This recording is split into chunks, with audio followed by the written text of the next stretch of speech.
Hi నమస్తే అండి. నేను సత్యాని. Welcome back to Sri Satya recipes. ఈ వీడియోలో వరలక్ష్మి వ్రత స్పెషల్ 3 రకాల ప్రసాదాలని చాలా ఈజీగా టైం మేనేజ్ చేస్తూ ఏ విధంగా చేయాలో చూపిస్తున్నాను. సో ఇవి తప్పకుండా మనం వ్రతంలో పెట్టుకునే ముఖ్యమైన ప్రసాదాలు. చింతపండు పులిహోర, బెల్లం చల్మిడి, శనగల పోపు ప్రసాదం. సో ఇలా ఈ వీడియోలో 3 రకాల ప్రసాదాలను చూపిస్తున్నాను. వీడియోలోకి వెళ్ళిపోదాము. 2 గ్లాసుల బియ్యంతో పులిహోర చేస్తున్నాను. అంటే 1/2 కిలో బియ్యం అండి. ఒక గిన్నెలోకి 50 గ్రాముల చింతపండును వేసి ఒకసారి కడిగి 1/2 గ్లాస్ నీళ్ళు వేసి చింతపండుని ఉడికించుకోవాలి. అంతలో పక్క స్టవ్పై రైస్ని ఉడికించుకుందాము. 1/2 కిలో బియ్యమే కాబట్టి డైరెక్ట్గా పెట్టేస్తున్నాను. అదే ఎక్కువ బియ్యం అయితే ఎసరు పెట్టుకొని బియ్యం వేసుకోవాలి. సో ఇలా 1 టీ స్పూన్ ఆయిల్ వేసి 1/2 టేబుల్ స్పూన్ ఉప్పుని వేసుకొని రైస్ని ఉడికించుకోవాలి. రైస్ని బాగా మెత్తగా ఉడికించకూడదు. ఇలా 90% ఉడికించి మిగిలిన వాటర్ని డ్రైన్ అవుట్ చేసి రైస్ని ప్లేట్లో వేసి ఆరనివ్వాలి. కొద్దిగా చల్లారిన చింతపండును గుజ్జు కింద తీసుకోవాలి. ఇలా తీసిన చింతపండు గుజ్జును మూకిడిలో వేసుకోవాలి. చింతపండు గుజ్జు చిక్కగానే తీసుకోవాలి, తొందరగా ఉడికిపోతుంది. ఇందులో కట్ చేసిన పచ్చిమిర్చి 2, కట్ చేసిన ఎండుమిర్చి 2 వేసి చిన్న బెల్లం ముక్కను కూడా వేసి ఉడికించుకోవాలి. 1 టేబుల్ స్పూన్ ఆయిల్ కూడా వేసి కొద్దిగా దగ్గరగా అయ్యేంత వరకు హీట్ని మీడియం హీట్లో ఉంచుకొని ఉడికించుకోవాలి. ఇలా చింతపండు గుజ్జు 5 మినిట్స్లో దగ్గరగా ఉడికిపోయింది. ఇంతకంటే గట్టిగా అవ్వనివ్వకూడదు. రైస్లో కలిపేటప్పుడు సరిగా రాదు. ఇలా ఉన్నప్పుడే స్టవ్ను ఆపి దీన్ని పక్కన పెట్టుకోవాలి.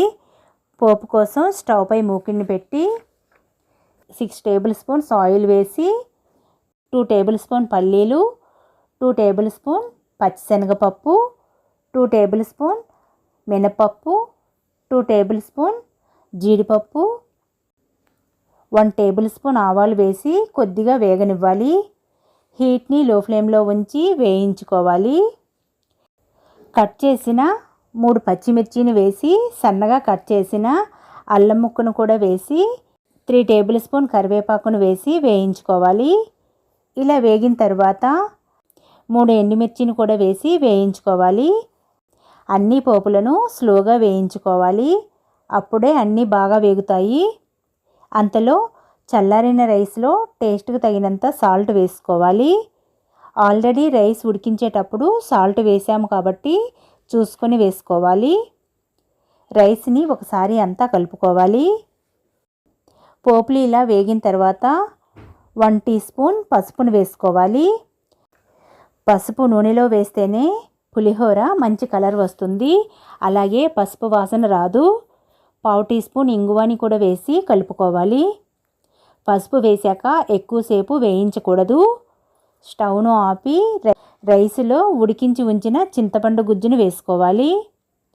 1/2 కిలో రైస్కి 50 గ్రాముల చింతపండు కరెక్ట్గా సరిపోతుంది. పోపులను కూడా వేసి కొద్దిగా కొత్తిమీరను వేసి రైస్కి అన్నీ పట్టేలా జాగ్రత్తగా కలుపుకోవాలి. లేకపోతే రైస్ విరిగిపోతుంది.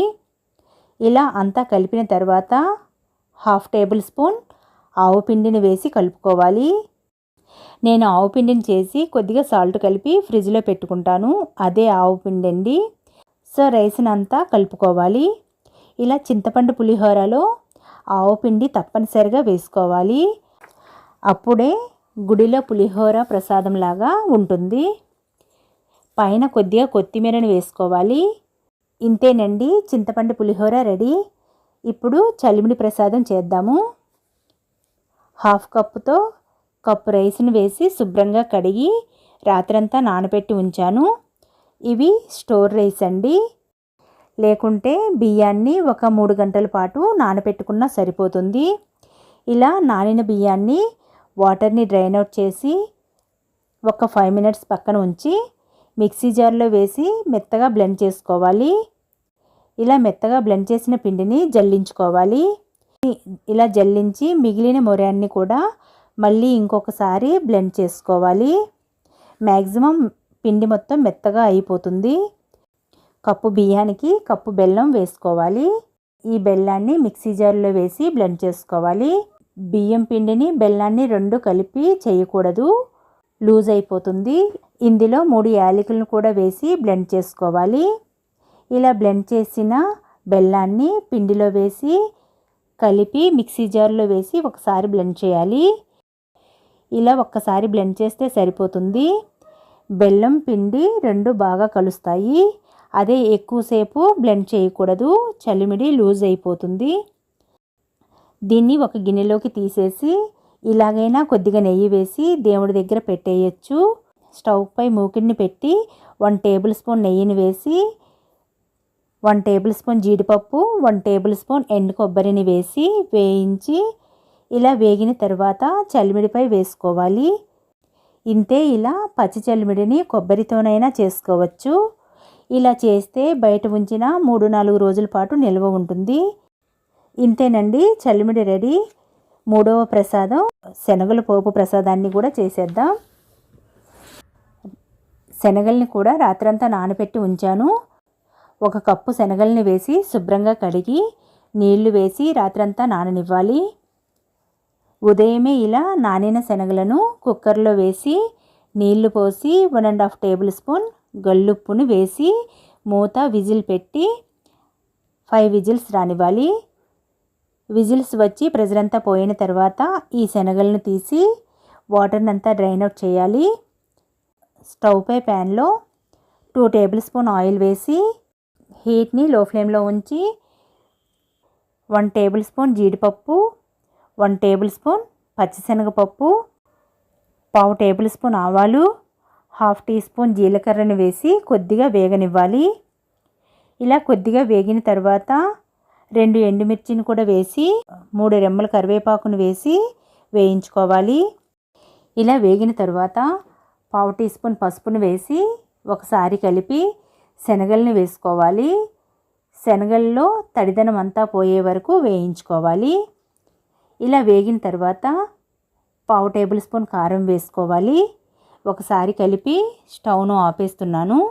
ఇంతేనండి, శనగల పోపు కూడా రెడీ అయిపోయింది. ఇలా దేవుడి దగ్గర చాలా ఫాస్ట్గా చేసి తప్పకుండా పెట్టే ప్రసాదాలు ఇంతేనండి. ఇలా టైం మేనేజ్ చేస్తూ ప్రసాదాలని చేసి దేవుడి దగ్గర పెట్టేయచ్చు.